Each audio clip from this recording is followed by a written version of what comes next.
Bismillahirrahmanirrahim. Assalamualaikum warahmatullahi wabarakatuh.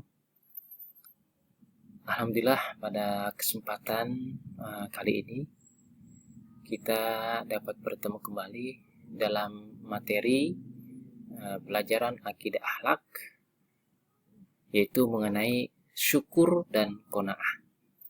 Mudah-mudahan anak-anakku kelas 8C dan 8D mudah-mudahan selalu diberikan kesehatan oleh Allah Subhanahu wa taala dan diberikan kemudahan di dalam mempelajari ataupun menerima ilmu dari para dewan guru. Nah, pada kesempatan kali ini kita akan membahas mengenai syukur dan qanaah. Pertama adalah pengertian syukur. Syukur, pengertian syukur secara bahasa artinya adalah berterima kasih. Itu secara bahasa. Adapun secara istilah yaitu rasa terima kasih kepada Allah Subhanahu wa taala atas karunia dan nikmat yang selama ini diberikan oleh Allah Subhanahu wa taala. Ini adalah arti syukur secara istilah. Ini. Kemudian dalil tentang syukur sebagaimana yang terdapat dalam Quran surah Ibrahim ayat 7. Bismillahirrahmanirrahim.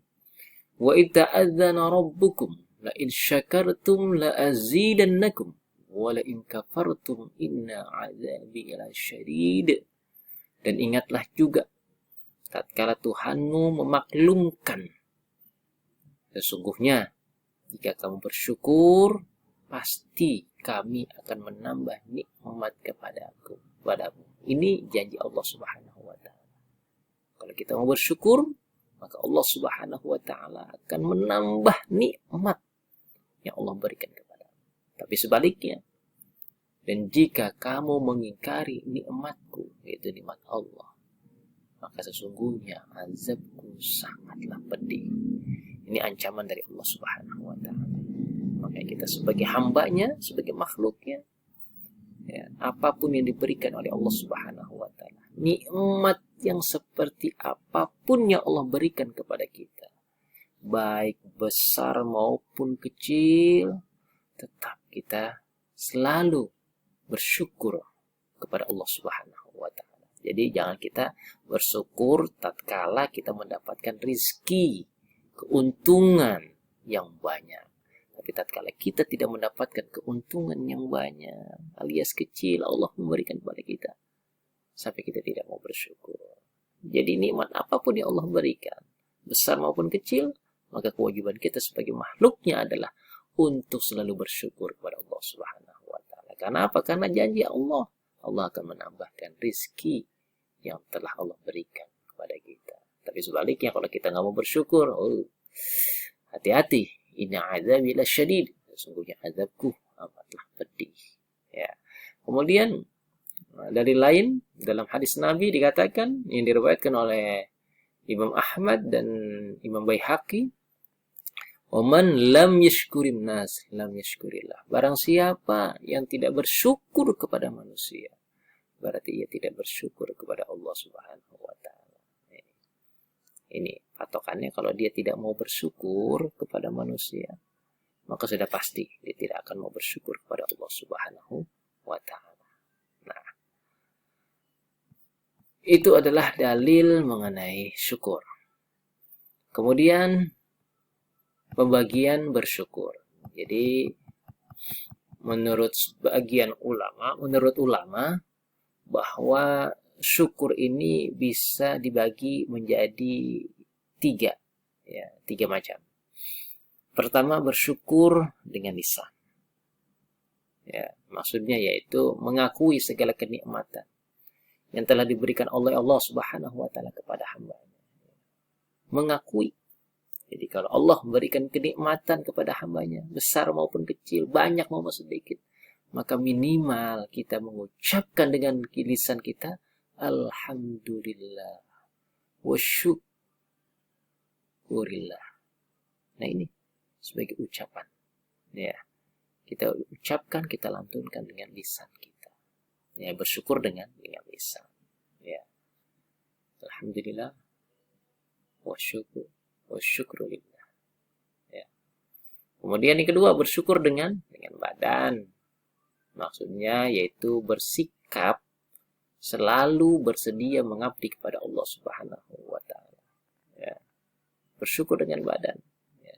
Kalau kita mendapatkan suatu kenikmatan di luar kemampuan nalar otak kita, ya, maka kita melakukan dengan anggota badan kita yang kita kenal dengan sujud syukur. Ya. Sujud syukur. Nah ini, sujud syukur. Ataupun kita menjaga seluruh anggota badan kita untuk selalu menjalankan segala perintah Allah Subhanahu wa taala. Nah ini. Ya. Itu juga dilakukan dengan sujud syukur. Kemudian itu adalah bersyukur dengan badan, dengan anggota badan kita. Bisa juga bersyukur dengan hati. Maksudnya itu mengasingkan diri di hadapan Allah Subhanahu wa taala dengan cara konsisten menjaga keagungan Allah Subhanahu wa taala.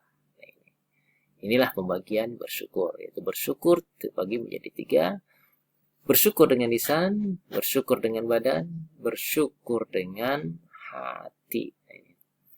Nah, kemudian selanjutnya adalah bentuk perilaku syukur. Ya. Bentuk perilaku syukur pertama, berterima kasih tiada henti kepada Allah Subhanahu wa taala. Kemudian yang kedua, bentuk perilaku syukur, suka bersedekah, berzakat, berinfak, dan beramal jariah karena Allah Subhanahu wa taala. Karena apa yang kita miliki, di situ ada hak Allah, hak fakir miskin, hak orang-orang yang membutuhkan dari harta yang kita miliki. Nah, ini cara kita bentuk perilaku syukur kita kepada Allah Subhanahu wa taala. Kemudian hikmah atau nilai positif atau keuntungan apa saja yang dapat dipetik dengan kita memiliki perilaku syukur. Yang pertama, nikmat. Nikmatnya seseorang tersebut akan ditambah oleh Allah Subhanahu wa taala. Kemudian yang kedua, dapat menjauhi sifat tamak dan rakus. Nah ini. Ya. Kemudian yang ketiga, terbentuknya pribadi yang berhati mulia. Dan masih banyak lagi. Nah, selanjutnya itu yang pertama adalah pengertian syukur. Yang kedua yaitu qanaah. Apa itu qanaah? Nah, qanaah secara bahasa artinya rela menerima atau merasa cukup, atau bisa juga artinya pasrah. Ini secara bahasa. Adapun secara istilah yaitu menerima dan rela apa yang telah Allah Subhanahu wa taala berikan kepada kita. Jadi kita setelah bekerja, kita berusaha, kemudian kita berikhtiar, kemudian kita bertawakal kepada Allah Subhanahu wa taala, menyerahkan segala sesuatunya kepada Allah Subhanahu wa taala. Segala sesuatunya kita sandarkan kepada Allah Subhanahu wa taala. Setelah itu ya, kita bersabar. Nah, setelah itu sambil menunggu hasilnya seperti apa, bersabar. Nah, setelah itu baru kita tahu, oh ternyata hasilnya seperti ini, di luar dari yang kita prediksi, di luar dari apa yang kita harapkan. Nah, disinilah pentingnya kita qanaah. Ya. Rela menerima apa yang telah Allah Subhanahu wa taala tetapkan untuk kita, sambil kita bersyukur. Itu. Ya. Nah, kemudian dalil tentang qanaah. Ya, itu terdapat dalam surah Hud ayat 6. Bismillahirrahmanirrahim. Wa ma min dabatin fil ardi illa 'ala Allahi rizquha wa ya'lamu mustaqarraha wa mustawda'aha kulli fi kitabim mubin. Dan tidak ada suatu binatang melata pun di muka bumi ini melainkan Allah Subhanahu wa taala yang telah memberikan rezeki. Dan Allah Subhanahu wa taala mengetahui tempat berdiam binatang itu dan tempat menyimpanannya. Semuanya tertulis dalam kitab yang nyata, itu Lauhil Mahfuz. Ya, jadi segala sesuatunya sudah Allah Subhanahu wa taala tetapkan rezekinya. Jadi segala makhluk Allah ini sudah ditetapkan rezekinya ya oleh Allah Subhanahu wa taala, baik manusia, binatang, dan seluruh makhluk sudah ada, sudah ditetapkan rezekinya oleh Allah Subhanahu wa taala. Dalam hadis Rasulullah Shallallahu alaihi wasallam mengatakan, ya, yang diriwayatkan oleh Imam Bukhari dan Muslim, "Laisal ghina an kathratil 'aradi, walakinal ghina ghina nafs." Bukanlah kekayaan itu lantaran banyak harta, akan tetapi kekayaan itu adalah kekayaan jiwa. Nah, ini dalam Islam. Ya, syukur-syukur ya, harta banyak ya, kemudian ya kita juga memiliki kekayaan jiwa hati kita. Nah, ini itu arti qanaah dan dalil tentang qanaah. Lalu bagaimana cara kita berperilaku qanaah? Ya. Yang pertama, senantiasa merasa rela apa adanya dengan penuh rasa syukur. Apapun yang Allah berikan kepada kita, kita harus menerima dengan lapang dada sambil kita bersyukur. Nah, ini. Jangan sampai kita memaki Allah, tidak bisa menerima terhadap ketentuan Allah Subhanahu wa taala. Ya, karena dalam hadis qudsi dikatakan, dalam hadis qudsi, ya, barang siapa yang tidak rela dengan ketetapan yang telah Allah Subhanahu wa taala berikan kepadamu, maka kata Allah, silahkan cari Tuhan selain saya. Ini tantangan Allah Subhanahu wa taala. Suruh cari Tuhan selain Allah. Coba. Sedangkan agama yang benar adalah agama Islam.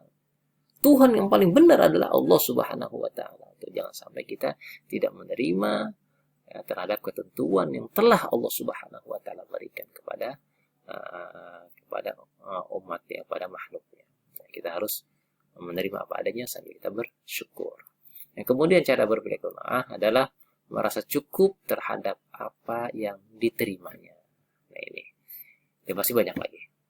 Nah, kemudian hikmah atau nilai positif atau keuntungan dari perilaku qanaah. Yang pertama adalah kita akan memiliki jiwa yang tenang. Karena apa? Karena merasa apa yang didapatkan merupakan karunia dan anugerah dari Allah Subhanahu wa taala. Kemudian yang kedua, terhindar dari sikap iri, dengki, serta tamak ketika melihat orang lain mendapatkan rizki atau karunia lainnya. Ya, karena kita tahu ini merupakan sudah ketetapan Allah Subhanahu wa taala. Ya. Kemudian hati senantiasa lebih sabar dan bisa menyikapi masalah atau bencana yang terjadi pada dirinya dengan lebih baik lagi. Ya. Kemudian yang keenam, senantiasa merasa cukup dan puas atas apa yang didapatkan setiap hari. Inilah keuntungan yang akan kita peroleh dengan kita memiliki perilaku atau sikap qanaah. Ya. Mudah-mudahan apa yang kita pelajari pada kesempatan kali ini dapat menambah wawasan kita, pengetahuan kita mengenai syukur dan qanaah. Walaupun sedikit, mudah-mudahan dapat kita ambil hikmahnya. Semoga kita dapat bertemu pada waktu yang akan datang dengan materi dengan materi yang sama ataupun berbeda nantinya. Ya, mudah-mudahan kita semua selalu dalam lindungan Allah Subhanahu wa taala. Mungkin ini saja yang dapat Bapak sampaikan. Kurang lebih mohon maaf. Wabillahi taufiq wal hidayah. Wassalamualaikum warahmatullahi wabarakatuh.